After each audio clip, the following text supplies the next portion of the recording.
Human rights activist Babloo Loitongbam Makha Tana public platform the Thokpa Yaroi Haina Maitei Lipun gi thomi singna human rights activist asigi mayum da chatuna Checksin wa Thamkhre ngasi ayuk Maitei Lipun gi thomi singna Imphal West ke Kwakaichel Thiam Laikai da Laiba Babloo gi mayum da chatuna mahakpu public platform da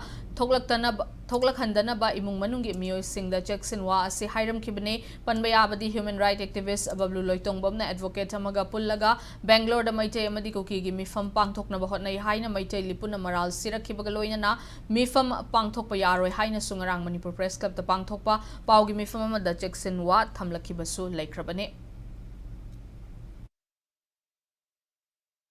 aduna public domain ta thokanu na koina hana deksu warning tawle ui aduna oja singna kanba warning tawdesina hairiba koina Maitei Lipuna thingiba adi lebak mayam na thingiba mayam se sigi mayokta leiragadi imung manung akoi solakani mamangda lan haugiba matamgi mi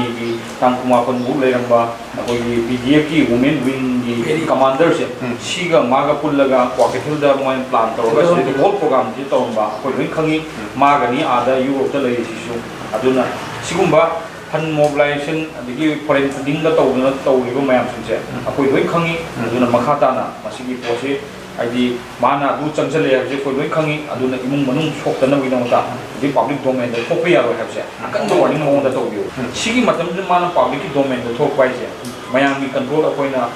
tawunga moi madu thokdana wi namata akan ba pressure review imung ni site aduni akoina hayo lakse